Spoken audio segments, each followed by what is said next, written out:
2007-8 సంవత్సరంలో doctor YS Rajasekhara Reddy గారు ఉమ్మడి ఆంధ్రప్రదేశ్కు ముఖ్యమంత్రిగా ఉన్నప్పుడు ప్రారంభించిన ప్రాణహిత చేవెళ్ల ప్రాజెక్టు ప్రత్యేక తెలంగాణ రాష్ట్రం వచ్చిన తర్వాత సంవత్సరంన్నర తర్వాత ప్రాజెక్టు రీడిజైనింగ్ల పేరు మీద తుమ్మిడిహెట్టి దగ్గర నుంచి చేవెళ్ల వరకు నీళ్లు తీసుకురావాలన్న ప్రణాళికల్ని చంద్రశేఖరరావు గారు మార్చి మేడిగడ్డ, అన్నారం, సుందిళ్ళ ప్రాంతాలలో బ్యారేజీలు నిర్మించి తద్వారా శ్రీపాద ఎల్లంపల్లిలో నీళ్లు ఎత్తిపోసి అక్కడ నుంచి తెలంగాణ ప్రాంతంలో సాగునీటి వసతులు కల్పిస్తా అని చెప్పి ఈ ప్రాజెక్టు నిర్మాణం చేపట్టడం జరిగింది. 2015-16లో మొదలుపెట్టిన ఈ పనులు 2018-19లో పూర్తి చేసి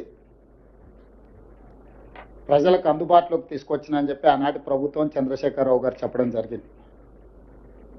నిర్మాణం జరిగిన 3 సంవత్సరాల లోపే 2023 అక్టోబర్ ప్రాంతంలో మేడిగడ్డ బ్యారేజ్ కుంగిపోవడము, అన్నారం, సుందిళ్ళ బ్యారేజీలు పగుళ్ళు రావడము, ఆనాడు ప్రాజెక్టులు ప్రమాదంలో పడ్డాయి అని సాంకేతిక నిపుణులు,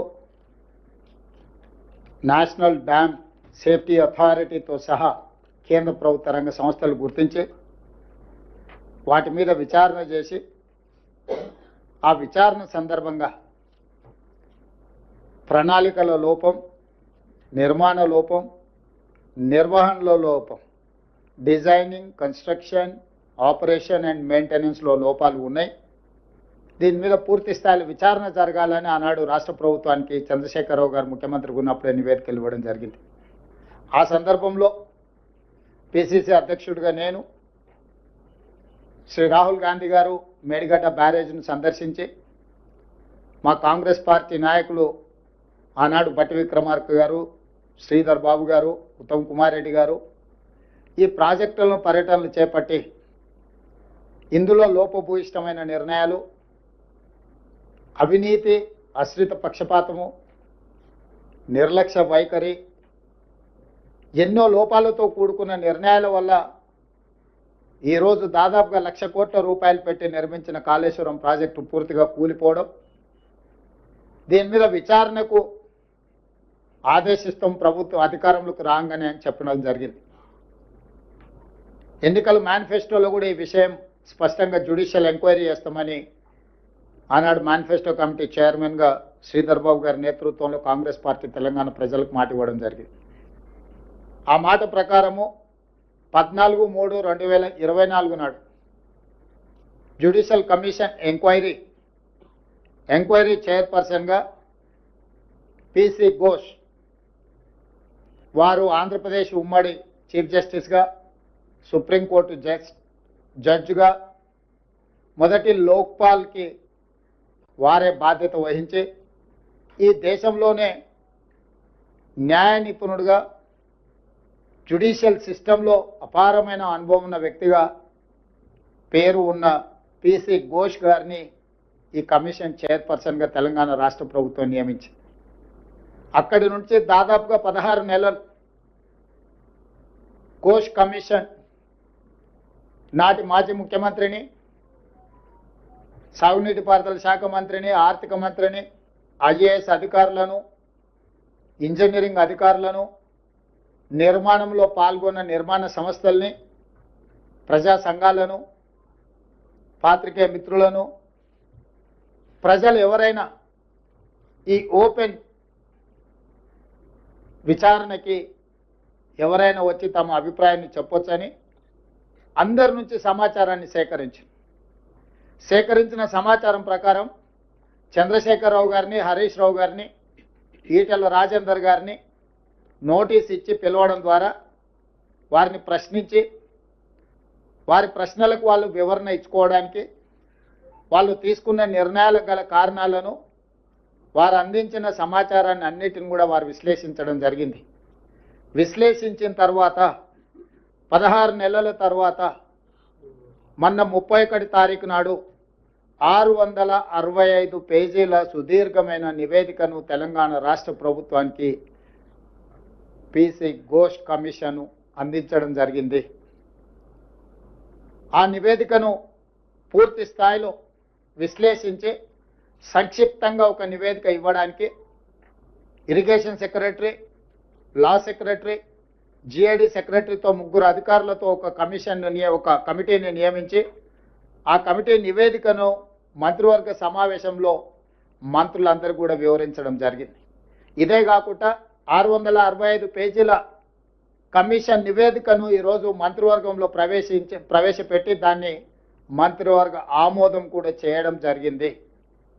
వాటికి సంబంధించిన సమాచారాన్ని పూర్తి స్థాయిలో మీడియా మిత్రులకు చెప్పాలని మంత్రివర్గ సహచరులందరితోని పత్రికా సమావేశాన్ని ఏర్పాటు చేసి అందులో ఉన్న ప్రధానమైన అంశాలను అన్నిటిని కూడా సాగునీటి పారుదల శాఖ మంత్రివర్యులు ఉత్తమ్ కుమార్ రెడ్డి గారు మీకు సుదీర్ఘంగా వివరించారు. అదేవిధంగా ఆర్థిక మంత్రి, ఉప ముఖ్యమంత్రి భట్టి విక్రమార్క గారు అందులో ఉన్న చాలా విషయాలను మీకు తెలియజేయడానికి ప్రయత్నం చేసింది. వీటి నేపథ్యంలో ఊరు మార్చి, పేరు మార్చి, అంచనాలు మార్చి, అవినీతికి పాల్పడి అక్రమాలకు పునాదులు వేసి నిర్మించిన కాళేశ్వరం ప్రాజెక్టు ఈరోజు కూలిపోయింది. స్పష్టంగా కమిషన్ ఇందులో ఈ వివరాలన్నిటినీ పొందుపరిచింది. దానికి సంబంధించిన ప్రజాప్రతినిధులు, ఐఏఎస్ అధికారులు, ఇంజనీరింగ్ నిపుణులు, నిర్మాణ సంస్థలకు సంబంధించి పూర్తి వివరాలను విశ్లేషణాత్మకంగా వారు రిపోర్ట్ ఇవ్వడం జరిగింది. ఈ నివేదికను ఈరోజు మంత్రివర్గంలో ఆమోదించడమే కాకుండా రాబోయే రోజుల్లో శాసనసభలో ప్రవేశపెట్టి అన్ని రాజకీయ పక్షాలకు వారి అభిప్రాయాన్ని చెప్పే అవకాశం కల్పించి, including leader of opposition the chief minister Chandrashekar Rao గారు, ఆనాటి సాగునీటి పారుదల మంత్రులు, ఇతర మంత్రులందరూ కూడా ఆనాటి మంత్రివర్గంలో ఉన్న వాళ్ళందరూ కూడా వాళ్ళ అభిప్రాయాలు చెప్పడమే కాకుండా చట్టసభలలో, శాసనసభలో కావచ్చు, శాసన మండలిలో కావచ్చు, ప్రజాప్రతినిధులు స్పష్టంగా ఈ నివేదిక పట్ల ఒక అవగాహన తెచ్చుకోవడమే కాకుండా వాళ్ళ అభిప్రాయాలను స్వేచ్ఛగా చెప్పడానికి అవకాశం కల్పించాలని ఈరోజు మంత్రివర్గ సమావేశంలో మేము నిర్ణయం తీసుకున్నాం. అందుకే ఈ 665 పేజీల నివేదికను తొందరలోనే శాసనసభ, శాసన మండలి సమావేశాలను ఏర్పాటు చేసి అక్కడ ఈ నివేదికను ప్రవేశపెట్టి అందరి అభిప్రాయాలు పరిగణలోకి తీసుకున్న తర్వాత భవిష్యత్ కార్యాచరణను, కమిషన్ సూచించిన సూచనలను అమలు చేయడానికి ప్రభుత్వం ముందుకు వెళ్తుంది. ఎవరది?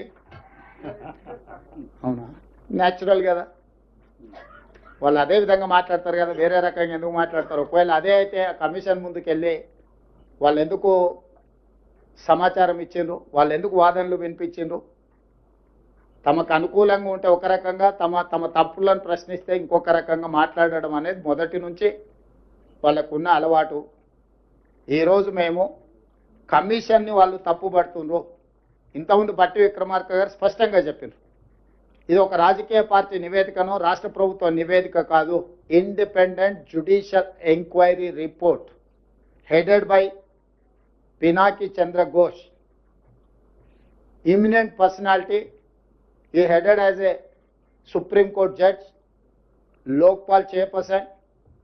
ఇలాంటి ప్రధానమైన బాధ్యతలు నిర్వహించిన వ్యక్తి 16 నెలలు అందరికి అవకాశం ఇచ్చి వాళ్ళు చెప్పుకోవడానికి అందరికీ సమానమైన అవకాశాలు కల్పించి ఈరోజు నివేదిక ఇచ్చిండు.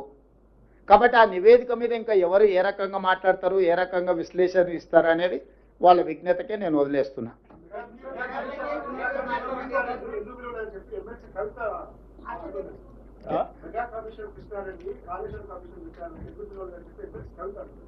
మరి వాళ్ళ ఫాదర్ని అడగాలి.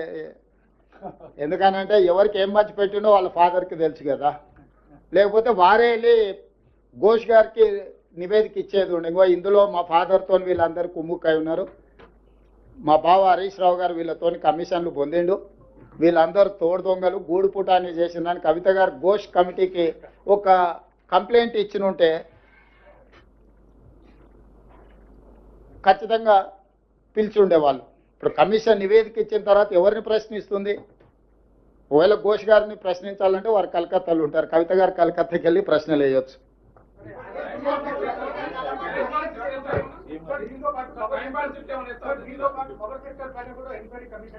ఉన్నది ఈ రోజు. ఇప్పుడు రాహుల్ దీనికి కన్ఫైన్ అవుదాం.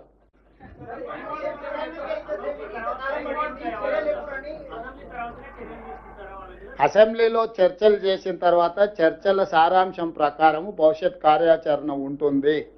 మీకు స్పష్టంగా చెప్పడం కోసమే మీ ఊహాజనితమైన కథనాలకు కానీ ఊహాజనితమైన ప్రశ్నలకు తావు లేకుండా ఉండడానికే కమిషన్ రిపోర్ట్ ఇచ్చిన 4 రోజుల్లోనే మంత్రివర్గ సమావేశాన్ని ఏర్పాటు చేసి మంత్రివర్గ సమావేశం ఆ నివేదికను ఆమోదించి ఆ నివేదికలో ఉన్న సారాంశాన్ని నిక్షిప్తంగా మీడియా మిత్రులకు అందరికీ కూడా కంప్లీట్గా ఇన్ డీటెయిల్ ఒక పవర్ పాయింట్ ప్రజెంటేషన్ ద్వారా మీకు వివరించడం జరిగింది. దీంట్లో ఎలాంటి శశభిషలకు తావు లేదు. నివేదిక సారాంశాన్ని సూచనల్ని తప్పకుండా ఈ ప్రభుత్వం పాటిస్తుంది. దానికి ఒక అప్రోప్రియేట్ సిస్టమ్ని అడాప్ట్ చేసుకోదలుచుకున్నాం. మేము రాజకీయ కక్షాపూరితమైన చర్యలు చేపట్టినట్టు లేకపోతే ఎవరి మీదనో వ్యక్తిగతంగా ద్వేషంతో నిర్ణయాలు తీసుకున్నట్టు ఏమాత్రం చర్చలకు తావు ఇవ్వకుండా ఈ ప్రభుత్వము పారదర్శకంగా పనిచేయాలనుకుంటుంది. కాబట్టి ఈరోజు అన్ని